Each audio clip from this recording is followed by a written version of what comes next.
తిరుమల లడ్డు కల్తీ నెయ్యిపై కూటమి ప్రభుత్వం ఎదురుదాడి మొదలుపెట్టిందా? ప్రభుత్వం ఏర్పడిన 20 నెలల్లో తొలిసారి బీజేపీ జనసేన నేతలతో కలిసి చంద్రబాబు ప్రెస్ మీట్ నిర్వహించారు. డిప్యూటీ సీఎం పవన్, బీజేపీ రాష్ట్ర అధ్యక్షుడు మాధవ్తో కలిసి ప్రెస్ మీట్లో పాల్గొన్నారు. ఆయన ప్రతిపక్ష నేత జగన్ నాటి వైసీపీ ప్రభుత్వంపై విమర్శలు గుప్పించారు. నెయ్యి కల్తీ వ్యవహారంపై ఏకసభ్య కమిటీ వేస్తున్నామని కూడా సీఎం చంద్రబాబు చెప్పారు.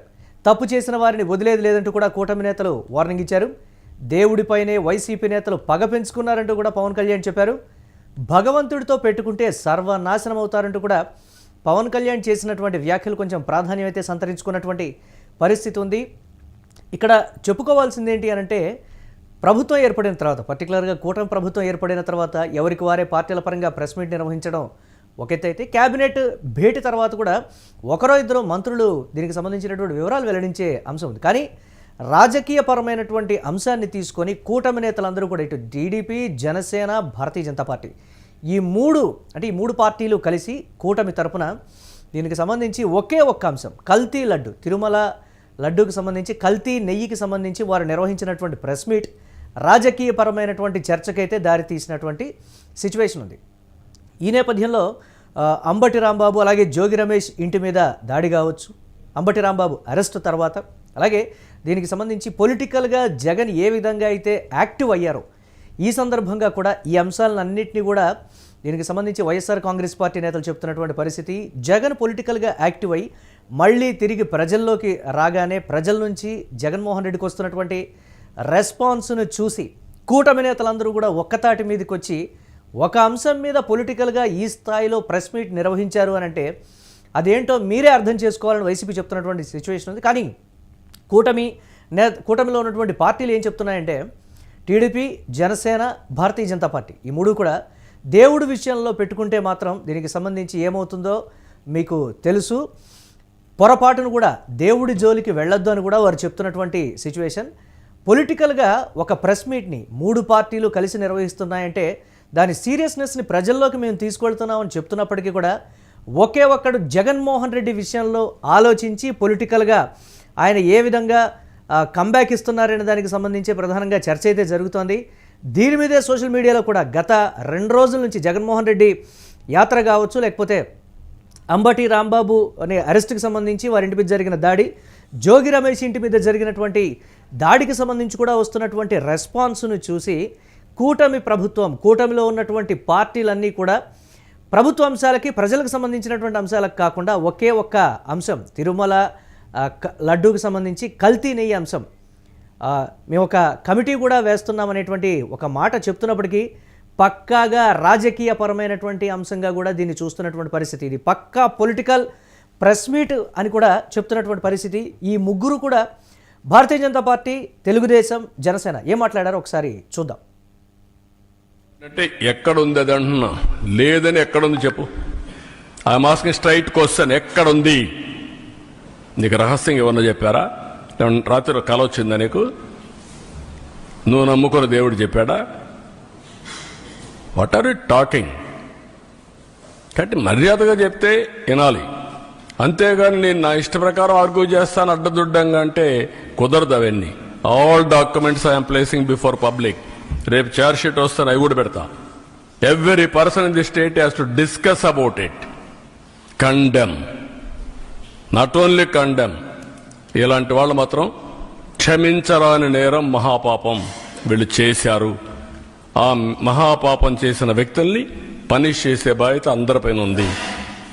అదే మాధవ సేవ, మనందరి బాధ్యత. మీరు 7 కొండలు 2 కొండలంటే కాదు, ఇది తప్పని చెప్పిన తర్వాత నేను దేవునికి మొక్కున్నా, నేను వచ్చి మొక్కు తీర్చుకుంటానని చెప్పి తిరుపతి నుంచి పాదయాత్ర చేసి 7 కొండలు ఎక్కి దర్శనం చేసుకుని క్షమించమని దేవుని కోరుకున్నాం. మీరు చేసిన తప్పుకు నేను క్షమాపణ కోరుకున్నా. ఇప్పుడు ఎందుకు పోవరు? మీరు ఏమనుకుంటున్నారు? మీరు అంటే నిస్సహాయుడా వెంకటేశ్వర స్వామి? మనకు నమ్మకాలు లేవా? ఆ నమ్మకాన్ని వమ్ము చేయడానికి కానీ నమ్మకాన్ని దెబ్బతీయడానికి మీరు ఎవరండి? హూ ఆర్ యూ అని అడుగుతున్నా నేను. ఎదురుదాడి చేస్తారా మీరు? ఎవరిచ్చాడు ఈ ధైర్యం? నేను ఒక మాట చెప్పాను, మత సామరస్యాన్ని కాపాడుతాం, అదే మరి హిందూ మతం యొక్క పవిత్రతను కాపాడుతాం. టీటీడీలో కూడా అన్ని మతస్థులు ఉండడానికి వీల్లేదని చెప్పాను నేను. I'm very clear. అసలు వీళ్ళని మీరు ఎగ్జామిన్ చేయాలి. ఈ సమావేశం ద్వారా ప్రజలందరూ కూడా మేము ఏం ఎగ్జామిన్ చేస్తున్నాం అంటే వీళ్ళు ఎలాంటి పరంపర నుంచి వచ్చారు, వారసత్వం ఏంటి వీళ్ళకి. వీళ్ళు భగవంతుడి మీద పగబట్టారు. వీళ్ళు ఏడుకొండల స్వామి మీద పగ ఉంది. అది ఈరోజు పగ కాదు, ఏం పగో నాకు అర్థం కాదు. అయ్యే 7 కొండలు అంటాం. 7 కొండలు ఎందుకు, నీకు 2 కొండలు చాలు. భగవంతుడి మీద పగ ఏంటి ఎవరికైనా? వ్యక్తిగతంగా వర్గాల మీద పగ ఉండొచ్చు, ప్రత్యర్థి మీద పగ ఉండొచ్చు, కానీ విచిత్రం వీళ్ళు భగవంతుడి మీద పగబట్టారు. మేము ఆ కోణం నుంచి నాకు అనిపించింది దీన్ని కరెక్ట్ చేయాలి, ఇది చెప్పాలి. ఇది నేను ఎందుకంటే నేను మాట్లాడేటప్పుడు మేము చాలా ఒళ్ళు దగ్గర పెట్టుకొని మాట్లాడతాం. ఎందుకంటే వీల్ ఫేస్ ద కాన్సిక్వెన్స్ మాకు తెలుసు. ఇది we are very very clear about protecting the traditional Hindu values, dharmic values. We are very clear about it. మేము చాలా చాలా స్పష్టంగా ఉన్నాం. మేము ఇక్కడ కల్తీ జరిగింది అంటే వేరే మతాలు అనటం కానీ వేరే విశ్వాసాలను కించపరచడం కానీ ఎక్కడ లేదు. ఒక తప్పు జరిగింది, అడల్టరేషన్ జరిగింది. We are very clear about it. దీని వెనకడుగే వేసే లేవు. చాలా పొరపాట్లు జరిగినాయి. ఇది రిపీటెడ్ పొరపాట్లు కాస్త వీళ్ళని చూస్తే 2022లోనే వీళ్ళకి తెలియజేశారు. వీళ్ళకి ఇక్కడ కల్తీ జరిగింది 2022 రిపోర్ట్ ఇస్తే నేను క్యాబినెట్లో మాట్లాడుతూ ఉంటే దాన్ని తొక్కేశారు. దాని గురించి బయటకు తీసుకురాలా అంటే మీకు తెలిసే చేశారు. వీళ్ళని 2022లో మీకు కల్తీ జరిగిందని రిపోర్ట్ అప్పుడు వాళ్ళకి ల్యాబ్ టెస్ట్ వాళ్ళకి పంపిస్తే అప్పుడున్న టీటీడీ చైర్మన్ కానీ వీళ్ళు కానీ వాళ్ళు 100% తొక్కి పెట్టేశారు. దాన్ని బయటకు తీసుకురాలా. దాన్ని బేస్ చేసుకొని మళ్ళీ ఆల్రెడీ 22లో జరిగింది కదా, దాని గురించి సమాధానాలు లేవు. ఇవన్నీ తెలిసి కూడా మీరు అయోధ్యకి కల్తీ లడ్డులు పంపించారు. మీరు ఇది విశ్వాసాల మీద మీరు కొడుతున్న దెబ్బ. ఇది మీ ఆలోచన ఏంటి అది అనేది మీరు తెలుసుకోవాలి. అందుకే మీరు భగవంతుని మీద పగ పెట్టుకున్నవాడు ఎవడైనా సరే, 7 కొండల వాడి మీద పగ పెట్టుకున్నాడు ఎవరైనా సరే మట్టి కరిచిపోతారు తప్ప, మీరు ఇలా బుకాయించుకొని చేసిన తప్పులు క్షమాపణ వేడుకోండి తప్ప మీరు కూర్చోబెట్టి మేము క్షమాపణ, మీరు భగవంతుడికి మీరు క్షమాపణ చెప్పాలి. 7 కొండల వాడికి మీరు క్షమాపణ చెప్పాలి. ఇది ఈరోజు మీరు మాట్లాడుతుంది ఈ రోజుతో ఆగదు. ఇదే ఐ విల్ మేక్ షూర్, మా కూటమి will make sure that you will be liable everyone, ప్రతి ఒక్కరు కూడా.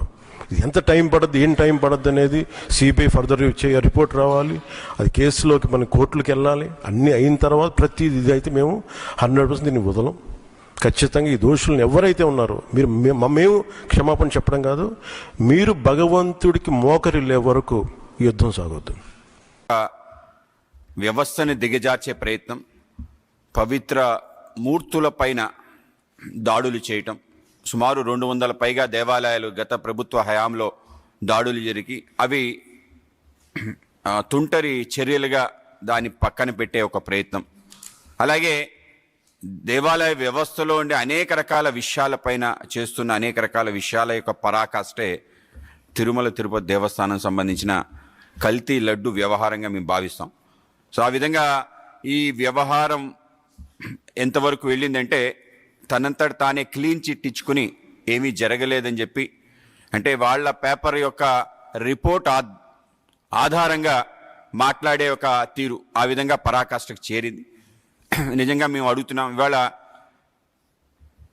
అసలు పాల సేకరణే చేయలేని ఒక డైరీ ఏ విధంగా నెయ్యి సప్లై చేయగలుగుతుంది? ఇక్కడే విషయం బయటపడిపోతుంది.